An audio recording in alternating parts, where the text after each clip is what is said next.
For longtime professional cyclist Tyler Wren, it was a course he couldn't refuse. Post-retirement, his passion for food, small farms, and pedaling are giving folks from all over the country the ride of a lifetime, and they're loving every bite. I'm Carolyn Choate. In this edition of The Barking Tomato, we're heading to Pittsfield, Vermont, one of 4 in a series of farm-to-fork fondos across the North Atlantic region and beyond, to talk to Tyler about one of the most unique farm-to-table experiences in the country today and organized by Renegade Sports. Thanks for having me here, Carolyn. I'm really excited to chat with you about farm-to-fork fondo. So, Tyler comes from the cycling world, and by that I mean marquee, the cycling world. You were professional at one time. That's right. I had a 13-year career as a professional cyclist, and I retired at the end of 2014 to start organizing events for all abilities. You, in your cycling profession, obviously it took you to across the big pond. And as we foodies know, there's lots of great food across the big pond. Absolutely. So in my opinion, cycling and food is a great combination, and it's a perfect pairing. And I've created an event series with Farm-to-Fork Fondo that combines gourmet food, aid stations at local farms, challenging rides for all abilities, and it really comes together in these perfect, immersive boutique events. You retired from that professional world and said, hey, how can I combine the two things I love most in life, cycling and food? That's right, and actually that combination is a little bit incidental to what I'm trying to do. With this series, I'm trying to highlight issues that farms are facing in the regions where we're hosting the events, and I'm trying to motivate the cycling community to support small farms by giving them this great immersive experience where they meet the farmers, they learn about the struggles that the farms are facing, and they support the farms and the farm organizations in our regions. These are mamas waiting to deliver. Waiting to deliver. This is the waiting room. Well, yeah. Let me tell you, get the spinal block. Trust me. Farms like Liberty Hill Farm and Inn in Rochester, Vermont, where Beth and Bob Kennett used old-fashioned Yankee ingenuity some 30 years ago and way ahead of their time to bring needed capital into their struggling dairy operation by creating one of the first agritourism bed and breakfasts in the country. Touted in travel mags, blogs, and features nationwide for its friendly, cozy accommodations and Beth's out-of-this-world farm-fresh victuals, Liberty Hill Farm, a member of the Cabot Cheese Cooperative, proved a natural partner for Tyler's Farm-to-Fork Fondo concept. Tyler Wren has done a fabulous job with his Renegade Sports focusing on the Farm-to-Fork Fondo, and what he's done is taken his skills and his interest and passion for biking and brought it to the farm. And what he likes to highlight is bicyclists ride through this beautiful countryside and how can they contribute their appreciation and just awareness of the beautiful fields and forests that they're riding through. Well, I think he found a kindred spirit in you. You obviously know yourself of the beauty and yet the fragility of this area. Okay. Well, our family moved here in 1979, Bob and I and our 2 baby boys, Tom and David. And then in 1984, there was a downturn in the dairy economy. So we knew we needed something in order to keep the farm going. And actually, if you think about the fact that 30 years ago, there were over 11,000 dairy farms in Vermont. 11,000! And we are now down to 840. And the reason that our farm has been able to survive the last 30 years is because we've diversified by providing the farm stay experience. So we provided lodging and meals to guests from all across the country and all around the world here on our farm for over 32 years. One of my cycling adventures was riding my bike from Nashua, New Hampshire to Montreal by myself for a fundraising cause. And you can't take highways, Tyler, you know that. You have to take the country roads. And what are on the country roads but farm after farm after farm? Yeah, absolutely. I agree with you. And if you go to any general store here in Vermont, you're going to see postcards with cows, red barns, green pastures, and people don't realize this place. Exactly like this place, and people don't realize that Vermont lost 20 dairy farms last year. The agriculture in this state is in a state of flux, and it's facing an uncertain future, and people don't necessarily realize that. So I'm trying to highlight that issue and educate people on the state of agriculture, not only in Vermont, but throughout the Northeast and all the locations where this series stops, and trying to make people understand, okay, if we have limited resources, where we spend our money on our food matters. And as cyclists, we seek out these beautiful country roads. If all the farms are lost and developed, our beautiful roads disappear. So there's a number of reasons to support small farms, and why this symbiotic relationship between cyclists, farmers, and beautiful open space makes sense. And that's the unique message of this event, Farm to ForkFondo. Tyler has a wonderful series of events coming up all over, I'll say, the Eastern Seaboard this year. June 26th, an incredible one in the Hudson River Valley. So anyone watching who wants to plan a unique vacation, you know, I did say cycling and I did say he was professional, but this is for all levels, and we're not racing. This is leisurely and aesthetic and all age groups. July 17th through Vermont, right here in the outer Rutland area. We're here at lovely Riverside Farm. Oh my gosh. I want my daughters to get married here. I'm going to tell the owner when I leave. Maybe I'll get a discount.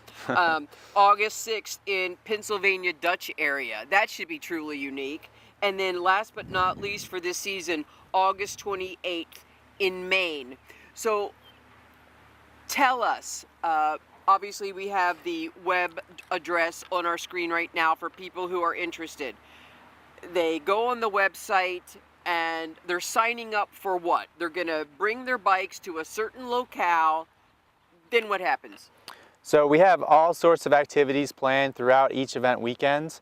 The main event is the ride, and we have a mass start in the morning like a marathon, but we have distance options for all abilities. So there's always an 8 to 10 mile ramble ride for people who might have a rusty bike in their garage that hasn't been ridden in 30 years.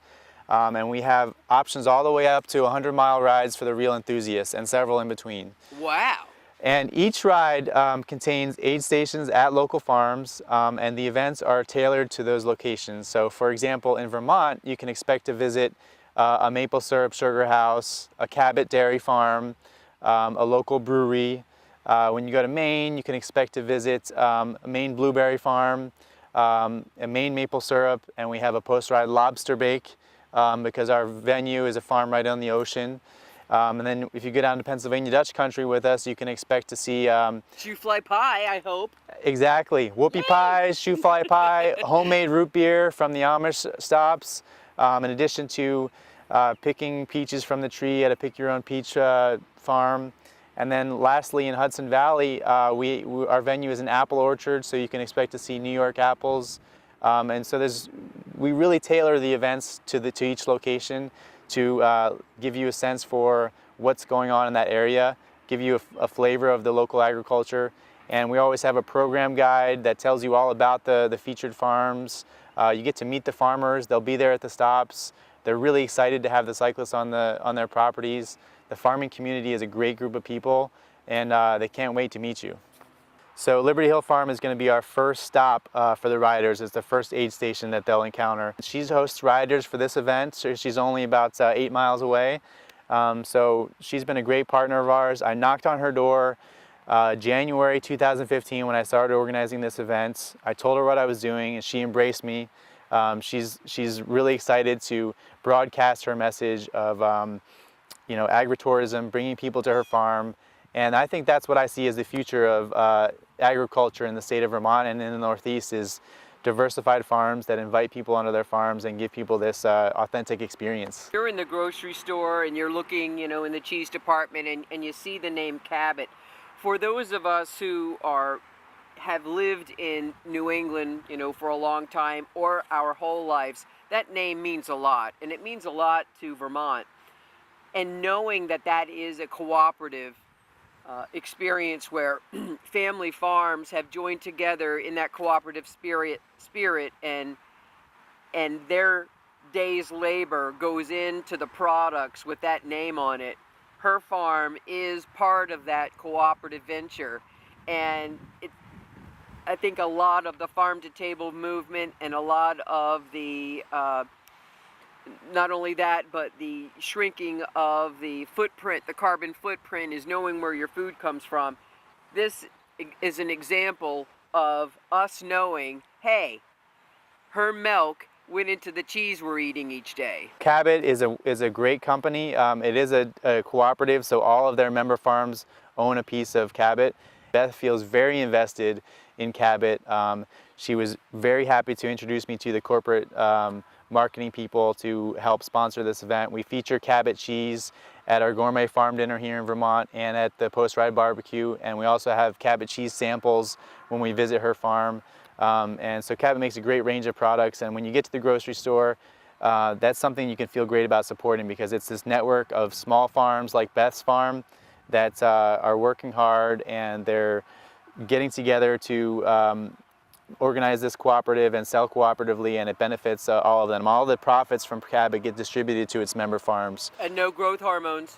No, you know, and Cabot is also a B Corporation, which is a designation that says that not only they're committed to profits and distributing those profits to the farms, but they're also committed to social good. So they do a lot of volunteering, and they're just a great company, and you can feel really good about supporting them. A lot of farms worldwide, as you said, are really engaging in the agritourism movement. It's a great way for people to go and visit and see where food really does come from, and I really gain an appreciation and awareness for what goes into producing that food. So it's a great experience for families, but at the same time, it's almost necessary for farm families to find some form of diversification. They cannot rely on the commodity price for their product, whether it's milk or coffee or anything. It's really, you've got to find some kind of niche market. So for us, being a part of the Cabot Creamery Cooperative and having that value added to our milk by making it into the world's best cheddar, but then also bringing people here to meet the cows that make the milk for that cheddar cheese, is just a terrific win-win for everybody. Are you surprised sometimes? I mean, this is a big group that comes. I mean, as we've already mentioned with Tyler, these are groups of 500 people. Are you surprised still sometimes at the, forgive my lack of a better term, ignorance of people that, you know, he said people come from 20 states and a lot of them are city slickers. Are you, does anything surprise you? Not anymore. Taking in guests for 32 years, you've pretty much been asked just about every question there is to be asked. It doesn't matter if you're asked when do cows start giving milk, which is, in my mind, obvious. They have to have a baby, but a lot of people don't think about biology 101 and mammals. Yeah, yes, right. I was telling our guests from Texas this morning about some couples that were here from Iceland who wanted my recipe for maple syrup. And I tried to explain that you take the sap from the tree and, you know, boil it down, and that's maple syrup. And they got very angry because they thought I was not being hospitable to give them the recipe for maple syrup. So, you know, I had to actually get out a book and show them how maple syrup is made. So, you know, it's really, really fun to introduce people to everything about a farm, you know, whether it's the animals or the land or talking about our environmental stewardship. All of that is just so important.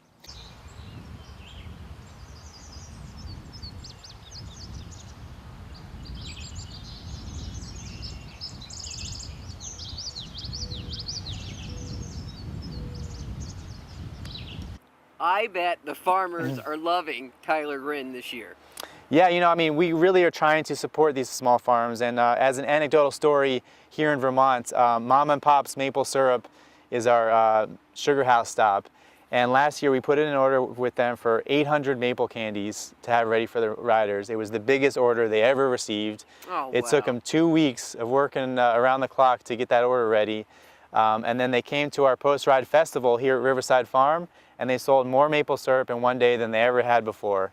And that really, touched me in my heart to hear that story from them, that feedback, and that's exactly what we're trying to do.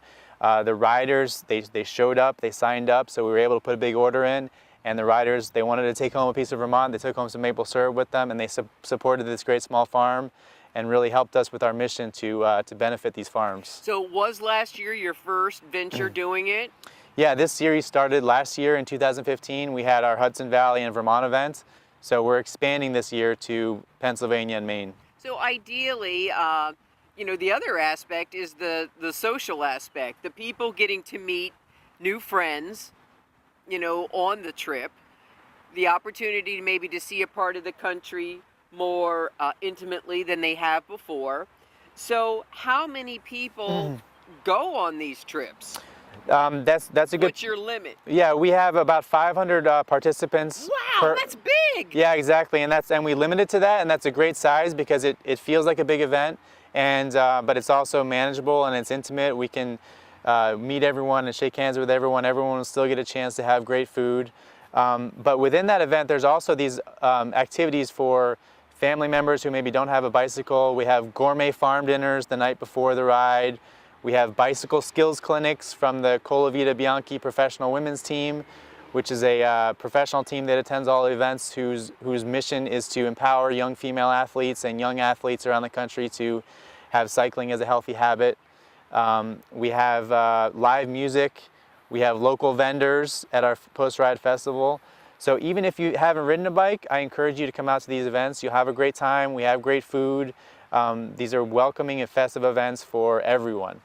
This is such a great extension of your past life into the future, and obviously you've made some great friends along the way and a lot of business friends, etc. So I guess at the end of the experience, I'm imagining that it might be a little emotional, a little sentimental. For me? Or the whole group. Yeah, this is a very special experience that we're trying to create. We're working year round to have a lot of detail at these events and to have, we're cultivating relationships with all of our farmers that we stop at. They get really excited about this. We're checking in with them when we're on the road, and we're giving them updates. We're getting the orders in, and they're very emotionally attached. We're very emotionally attached to this event, and we're providing a unique experience. And I think a great experience is something that you can remember and cherish for a long time. So it's not uncommon for people to be emotional here, and it's a challenging ride. Even if you haven't ridden your bike in 30 years, a 10-mile ride, that's a challenge, and we understand that. And we're going to support you along the way. You're going to have a break halfway through. We're going to have vehicles out on course in case something goes wrong. So we encourage you to challenge yourself. But at the end of the day, this is about having that unique, immersive experience and bringing all your family and friends to enjoy it with you. This is where everyone wants to be in your house, the kitchen dining room. Absolutely. For everything I've read. Yeah. Well, I actually have a rocking chair in my kitchen. It's the visiting chair. So when people come to stay here, they visit with me while I'm cooking in the kitchen. And I'm imagining that I'm adding a little bit of it tonight. I'm making this and that. I'm going to add this or that, and you're talking your way through it for them. Sure, absolutely. So for dinner, I had maple cranberry chicken. We did a carrot souffle. I did the fiddleheads that we talked about. We made homemade cheddar biscuits with our Cabot cheddar. I had tossed salad, broccoli salad, and then I did a rhubarb dessert with Cabot's vanilla bean yogurt as the dressing on top instead of whipped cream. So wow, that's a lot. That's normal. That's what I do. I cook for people, and I feed them well. So how many guests can you have here? We have 7 guest bedrooms. Wow. So, yep. So it's a lot of fun. We can. No wonder you have 2 dining rooms. Well, we often will put the 2 tables together when we have a house full, or we might have a children's table and an adult table. I mean, whatever works for that particular group that's here. I gotta ask Beth when she gets a vacation. Not too often, but you know, the cows, somebody has to be here with the cows 24/7, The farmer's 365. dilemma, right? Absolutely. Yep. Can't go on vacation too well when you have a dairy farm. Well, I just want to reiterate what a great experience it was to meet you and to share your story with my viewers, who I hope will take us up on the offer of getting to know farm life, please, and help keep it alive. Thank you. Thank you very much, Carolyn. I appreciate that. You know, when you talk about the amount of people, 500, I'm going, you know, here we are in little Pittsfield, Vermont. Where are people going to sleep? Under the stars? Yeah, so Pittsfield, Vermont is a tiny little town, and lots of the venues that we have are tiny little towns, and we really want to have a strong tourism impact in these rural communities, and these events bring a lot of people in from 20 plus states for all our events. So it's this is a big deal for these little towns, and they embrace these events, which I'm really excited about. People come here and they spend money at the local businesses, they stay at the local hotels. We're fortunate to have partners at all of our events to provide weekend packages. So they're called first class packages, and those will include overnight lodging at some of the unique lodging spaces here at Riverside Farm and at our other venues. It'll include tickets to the gourmet farm dinner, front row starting at the mass start on Sunday morning, dinner before the breakfast before the ride, your post-ride barbecue, and also the jersey and shorts. We work hard to make sure we do have space for everyone to stay. Killington is right up the road here in Vermont, so there's a lot of hotel rooms for that ski resort. I got one chicken bone to pick with you, though, Tyler. Where's New Hampshire on the list? That's my home state. Where's New Hampshire? Can they be added in a future year? Absolutely. You know, we're actively looking at new locations for this series. We've had such a great reception from the Farm to ForkFondo series, and we're getting communities and tourism agencies reaching out to us wanting to bring this series to their locations, and New Hampshire's on our list. We're based in Vermont, so New Hampshire's right next door. That's right. We'd love to do an event in New Hampshire. There's a great farm-to-table scene going on in New Hampshire right now, so it's on our list. We'll investigate. Great.